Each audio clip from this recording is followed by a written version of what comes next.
UFC 261. We talking UFC 261? You got it right for the first time. I did it, yes! Usually I'm 2617. 261. 261. And this is a massive event for a few reasons actually. Oh! So I know the first why it's most important. this is quiz John. Quiz John, yes, I know. Why is it important? Because it's the first seated event, bro. They're selling tickets. Correct. They're selling tickets. Not just tickets. This is a full capacity arena. It's 15,000 people, right? 15,000 people. They have to get COVID tested, etc. But this is the first. Everyone's like, we're back. I want to know that procedure though. 15,000 people. How are you getting COVID tested? I've got a copy of the waiver that they have to sign. Rory has everything, bro. Yes. Let's go deep into this. Right. So the 261. So the pandemic started what, a year and a half? A year ago. Yeah. Well, March. Zhang Weili fought last year March against Joanna. Yeah. Did that have a crowd? No. That had a crowd. That was the last one. Last one. Yeah. So the first one back is going to be January. That's quite fucking poetic. But this is going to be in Jacksonville, Florida. This will be the first major sport event, not like a patchy crowd or in some weird venue. It's going to be a full capacity, packed arena. Stadium. 15,000 people in Florida with 3 title fights tonight. So the UFC is officially back. It's officially back. No social distancing, none of that shit. They all have to do a COVID test before they come, and they have to sign a waiver. They have to do a COVID test. That's it. Sign a waiver. The COVID test even seems a bit iffy, like the way you want in Florida. They don't really care. So Florida has a different set of rules. What I thought it would be is like you have to go get the vaccine. No. Just go get a COVID test, sign a waiver. Maybe even not get a COVID test, that wasn't very clear. But you have to sign the waiver when you buy a ticket, and that's essentially it. And after Florida, they're going to work on Texas. And after Texas, there's somewhere else lined up. So this might be the end of pay-per-views at the UFC Apex. So we'll have Fight Island for international pay-per-views, and it seems like America is now rolling with seated venues. Wow. Which is like, wow, that's exciting. So they're going to monitor that afterwards and see if anyone dies. Yeah, suddenly some massive outbreak, they'll be like, maybe let's wait a little bit. But everyone signs a waiver. They're like, look, you're coming, so you're in. And they sold out in minutes. It was one of the fastest selling arena gigs that they've ever done. Incredible. Yeah, they haven't got the official numbers back yet, but it was one of the fastest selling arena ticket events ever. Sold out in minutes.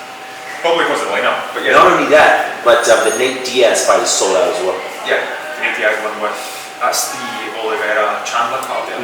Yeah. You know, Nate Diaz thinks that he's the main event for that. I know.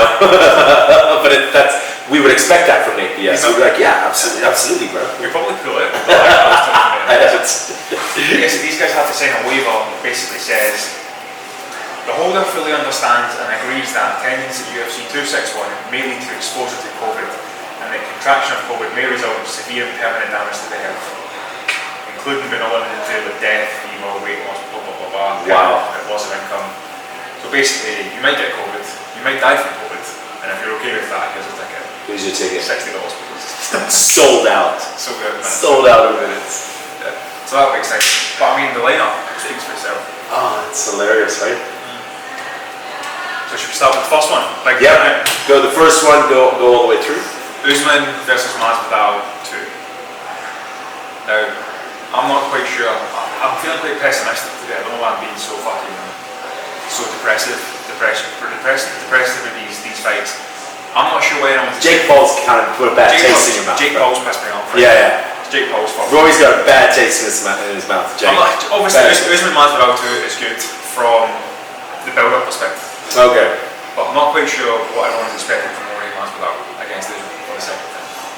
Like, he got demolished in the first fight. There was no sign. But he only had 6 days to... Was it 6 days? 6 days. 6 days notice. 6 days. I also think that's bullshit. He didn't have 6 days. He was always supposed to fight Usman and fight him. It wasn't until... Do you remember? It was like a month before where we wouldn't give him his money or something like that, so he pulled out and then Gilbert Burns got it.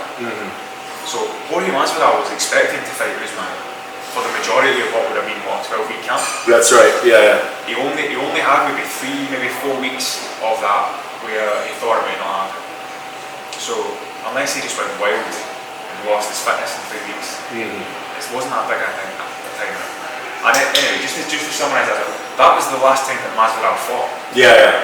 He's not fought since then. That's when he became a superstar. So you're not looking for anything. You're not expecting anything different. I don't know what people. Jorge Masvidal is a good personality, but He's not. He's not Usman level. Usman's 18-1. He's never lost in the UFC. He's been beating guys like Gilbert Burns, Jorge Masvidal, Colby Covington, Tyron Woodley, Dos Anjos, Damian Maia. He's never lost in the UFC. Tyron Woodley was a good fight. Yeah, he's never lost in the UFC. Destroyed Tyron Woodley. He's 18-1. The first loss was in 2013, and that's the only time he's lost. He gets better every single fight, and he's a fucking unit. Yeah. Jorge Masvidal up until recently, his record's 35 wins, 14 losses. Like he's not a top. He only became bigger than the Diaz BMF thing, and the knee to Ben Askren. The knee to Ben Askren. Yeah, I was gonna say it's probably like that knee to Ben Askren actually probably gave him a lot more than he. Yeah, like his road to the belt is not a common road. Yeah. He wasn't like knocking out contenders and building his way up the ranks. Yeah. He beat Ben Askren, became a meme, and then he beat Nate Diaz in the fucking BMF. That's right. That's not a route to the belt, and then he got demolished by him. And it's probably going to happen. And now he's getting another shot at it. But who else is in that division that should be like a good contender? Because Gilbert Burns, man, I like Gilbert Burns. I really think he's a fantastic. But Gilbert Burns couldn't pull it off. And Gilbert Burns. That's a big question. If I wanted to do a rematch, as well with Colby Covington. Yeah, Covington. But didn't he say like no? He refused or something. Covington said he'll be there on the night. Anyone proves out, he's going to be there. He wants the rematch. Okay. I mean, Usman did break Covington's jaw. Yeah, but smashed him. I'd rather see that rematch from a fighting perspective than the Masvidal. Well, how did Masvidal get this fight then? It's chat, right? Just banter, right? And obviously it's the biggest payday. It's a massive rematch. It'll put on a crowd. It's the UFC telling Usman versus Masvidal. It's massive. But from a fighting perspective, I'm not sure what anyone's really expecting. Yeah, I totally get that. There's always two sides to these fights. There's the ones as a promotion side, and then there's the actual like as a fight professional, like as a critic, and understanding where these guys' rankings are, where their skill is. That doesn't make any sense. But from the promotion side, yes, it does. Yeah, from all things considered, it's probably the fight to make. When UFC is telling you want a headline battle. Usman versus. You want big names up there, right? You've got guys like Leon Edwards who can never get a fight. Who's fighting Nate Diaz actually, but. Leon Edwards versus Usman is not the ticket seller that Usman versus Masvidal is. Yeah. Masvidal's one of the biggest stars in it. Yeah. Besides Conor. That's why it's so important for these fighters to fucking work on their gap. Like they gotta talk. Yeah. They gotta work on their fucking personality. Because these guys are like, no, I deserve to. It's just like nobody knows you. Nobody cares about you. Like that's the way it works. People they sold out in a couple of minutes, but. You know, Daddy Dana, he's a businessman, right? He's like, you gotta promote. What do you think about Dana selling his stake in the UFC? Is he though? Has he come out and actually said it? I can't. Looking into it's quite difficult. It's just like weird posts. He doesn't ever talk about it. Elon Musk joined the board of the UFC. Yeah, but it was Endeavor, the parent company of UFC. And what Endeavor needs to do in order to go public is they need to buy up all the shares of UFC. So that does include. It does include it, but I don't know, like. The relationship with Elon Musk and Dana, it's just good media. Why but they need Elon. Why? Because they're going public, and they lost. They failed their IPO in 2019, so they're trying to go public again. Who better to go public with than a guy like Elon Musk on your board? They're just throwing money at it, throwing shares at it, and just get on board and help us go public. Elon doesn't need money. Yeah, the biggest company. But they're all friends, right? Everyone says like, how the fuck did this happen? Elon Musk doesn't need this. He's busy. What's he gonna contribute? And it's like, yeah, they're all friends. He's just helping friends out. Just use my name. Yeah. Yeah. Anyway, so I want Elon Musk to help me go public. buddy, help me go public. So Masvidal, and then is the co-main event the Zhang Weili? So the 3 title fights. 3 title fights. They have to go in that order, right? So it's going to be Usman Masvidal 2. Probably Valentina would take the co-main event because she's a heavier weight class. Yeah. So Valentina. No, sorry. It's Zhang Rose. Zhang Rose is okay. It's just before Usman. I wonder what Valentina thinks about that. She's like, oh. I don't know. Because when it was first released, it was the other way around. Yeah. But it's definitely not because Andrade was in an interview saying that if she wins, she's going to weigh around and challenge the winner of Zhang Rose to a super fight. Good luck. Zhang Weili knocked you out. What? Was that the first round in Shenzhen? Oh, she's got a story about that now. She said illegal elbows. Illegal elbows. was. I was there, I wasn't on legal. I didn't see it legal. Knocked the fuck out. But yeah, she says if Zhang Weili wins an Andrade wins a fight, Andrade's going to challenge her on the night in the ring. Okay. So Zhang Weili Rose, I don't know, that's probably something I don't think anyone should get too hyped up about. Zhang Weili will probably just maul her. If you look at the fighters picks, a lot of them are Rose. Really? Why would they pick Rose? They say she's a more well-rounded fighter. I don't necessarily agree with this. I don't actually at all. But what they're saying is Rose is a well-rounded fighter. She's got more experience in the UFC, which is true. Her resume is better. Zhang Weili's only really fought top names in the last 2 or 3 fights. She's looked fucking great doing it, but Rose has got more experience. She's range to, I think. She's got the range on Zhang Weili. She has a good stand-up fight. She kind of like goes back and forth. The pros, I'm not saying it's going to be a very one-sided fight. I think it's going to be quite a close fight. But I agree with you. I reckon Zhang Weili is a stronger version of Andrade, and she's going to steamroll Rose. Yeah, she's going to maul right through her. Valentina and Andrade will be really exciting. Valentina in the ring, she's so exciting. She's so exciting when you see that. If it wasn't for Valentina's last fight, I'd say the same. But her last fight, Valentina looked. I mean, she beat Jennifer Maia in every round, but it was hard work. It wasn't as easy a fight for her. Do you think she's like coming down? Do you think she's like? You know, everyone comes down. She's coming down off her peak. Maybe. Yeah, because if what the fight that I think that is the ultimate super fight for any woman is Valentina and Zhang Weili. That's such a big fight. That I think it's the because Nunes, nobody can touch Nunes. Did you see that one where she fought the Australian girl? Oh man, her legs were dangling. Oof. Like in the female division. Did you see her take her baby over? Yeah, yeah. She's like, yes, the women I just kicked shit out of. Oh, she's so cute. Check out this. Just fucking beat the shit out of this lady. Yeah. Say hi to my baby. Yeah, but I think if we're looking at like another like Ronda Rousey, who's that big fight with Ronda Rousey? Was it Misha Tate? It was Misha Tate, and then Holly Holm was where she lost, right? Holly Holm lost. But those 3 were always like there's so much going. Like I think that Zhang Weili Valentina is where we're going to see a really big like whoa. This. How big's the weight difference between Zhang and Valentina? It's not much, right? Because Andrade has just moved up, right? So. I would imagine that Zhang Weili would just be like, yeah, I'll just go up. I see her kind of even going in that direction, right? Because also Yan Xiaonan is coming up in her division. Oh yeah. So Zhang Weili will step out. Yan Xiaonan's in Zhang Weili's division. Yeah. So she's 3. I don't know why Zhang Weili would have to move up. I know everyone wants like you become a champion, you defend your belt 1 or 2 times, and then you have a super fight in the next division. That's like the route you have to go since McGregor. Yeah. But Zhang Weili doesn't have to do that. I think if she fights Shevchenko, that would be a really bad career decision for the minute. Because there's plenty of money and plenty of time at Zhang Weili's current division. If she gets past Rose, or when she gets past Rose. Yeah, she could even fight Yan Xiaonan. Well, if Yan Xiaonan needs to get past Esparza, is she fighting Esparza? Esparza, yeah. The next one. So if Yan beats Esparza and Zhang beats Rose, that sets up a fucking all-China derby. Yeah. Do you know what I mean? Yeah. Write that for a bit.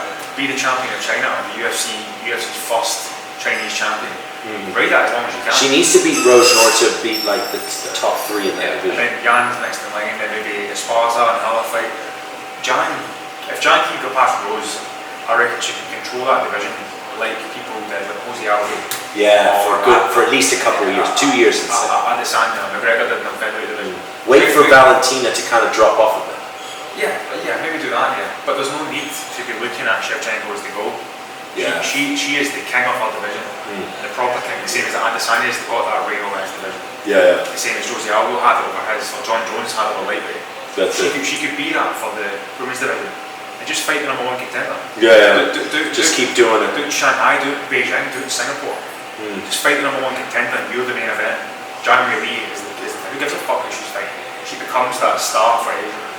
And just write that. She would like to use UFC. Say, hey, let me give you some tips. Yeah, because actually, but Zhang Weili her big value is if she can fight in China. So if China kind of fixes, China is always COVID is very safe here. But the reason for that is because they don't let anybody in, and if they do come in, there's quarantine. So that makes it very difficult to run shots. Yeah, I mean the regulations need to loosen up fast for Zhang Weili to be like. I mean, this card was supposed to be in Singapore. Exactly, yeah. It's supposed to be in Singapore. Yeah. But like I said, there's no need for Zhang Weili to be focused on Shevchenko. She can make money and be dominant and be the face of Asia. Yeah, and stay where she is. So doesn't need to risk it all by going against someone who's dangerous as Shevchenko. Yeah. That's what we want. But if I was advising Zhang Weili, why bother? Why do that? What Do you think her and Yan Xiaonan? Who do you think? What do you? Zhang Weili, we've got insider information on that fight. Yeah. Ruben was saying that Zhang Weili is the naturally Just a talented. beast. She's the naturally talented fighter, and she's the naturally talented in the gym. Yan Xiaonan is also very good. She has to work twice as hard to get to the same level. But they say that she does put in the work, and they get up there and the gym, they're like, Yeah, they're looking each other up. What's up? What's up? Who knows what's gonna happen? I mean, but China won't like two Chinese fighting against each other. No one likes that. I don't like that. It's like boring. Who doesn't like it's all China down? We see, well, because we're in China, we see that all the time. The 24th event that I'm hosting, 10 fights. It's all Chinese against Chinese. Two expats. Build it up, okay. Zhang Weili versus Yan Xiaonan headlining the Bucks Nest Stadium in Beijing. As the All China Derby, the first All China main event in the history of MMA. Not UFC. Yeah. For the belt, bring the belt to China. The belt, was the Strawweight. But then if Yan Xiaonan loses, what does she do? Zhang Weili just keeps fighting number one. She just then see if Zhang Weili wins, then she moves on to Valentina, and then she does the double champ, and she has to defend both titles. I don't want to see her fight Shevchenko. No? Do you think she had like some massive risk? I don't think you need to. Okay. Like Adesanya did not have to move up to light heavyweight to fight. He did not have to do that. There was so many people. He could just be the king of that division. Yeah. Now he's lost. And John Bones Jones going up to heavyweight for potentially fighting Francis Ngannou. I'm sick of hearing about John Bones Jones. Yeah. He talks so much on Twitter. He talks so much on Twitter, and then he comes out and says he wants 15 million. Yeah, Dana White's like, Derek Lewis, come. Yep, you're in. Go. Let's just put this all in perspective. So, John Bones Jones wants to fight Ngannou. Now, if you ask someone on the street who they were, they wouldn't know what the fuck you were talking about. They're not household names. They're big in the fighting world. Maybe not even in the fighting world. John Jones is a big name, and Ngannou's just breaking out. But they're not household names by any means. Both of them, no. The most Conor McGregor has ever been paid base salary for a UFC fight is $3 million. Really? 3 or 5. Really? Khabib for the Khabib McGregor fight got $5 million. Okay. Nate Diaz got. What did Khabib get? 5. 5 and 5. Yeah, it was 5 and 5, 5 and 3, something like that. Yeah. Okay. I think 5 is the highest ever. Base, you get pay-per-view points, and you get sponsorship deals, things like that. But for a base salary, That's 5 it. 5 and 3 is the main. So John Bones Jones is like, yeah. John Jones says, I've been in touch with the UFC. 8 to 10 million is not enough for this kind of fight. I was like, what the fuck are you talking about? Are you saying that double Khabib versus McGregor is not enough? And people don't know him enough. People know Masvidal more than him. People know Israel Adesanya more than him. Yeah, exactly. John Jones is one of the greatest ever. If you just look at his CV. Yeah. But he's not. Like you said, he's not a household name. He's not a household name. I mean, I think he is getting shafted a little bit. He's never been paid more than 500 grand for a fight ever. Really? So probably they need to pay him a little bit more, but not stupid. Not probably fucking stuff it. 10 million? Fuck you. Yeah. 15 million? Get real. This is ridiculous. That's ridiculous. So I'm kind of sick of hearing about John. I'd like to see him do Ngannou, but yeah. Ngannou, Stipe. Ngannou's a scary guy, man. Yes. Dude, that look that Stipe had when he went to go for the takedown, it was like, fuck. He's learned how to wrestle. Oh no. That was like. Ngannou's even more scary now that he's learned patience. Yeah. And he's kind of like watching him stop, watching him think. Yeah. Because a guy like that, you can't knock him out. You can't knock him out. The only chance is to get him on the ground and tie him up and control him, and then just to tap his head. Imagine knocking out Ngannou. Yeah. Dude. He's just a tank. Yeah, you can't do it. But yeah, so Ngannou's the new champion. It's the age of the Africans, isn't it? That's it. So we've got Adesanya, Ngannou, and Usman. Yeah. 3 African champions for the first time. So you've heard it. That was UFC 261.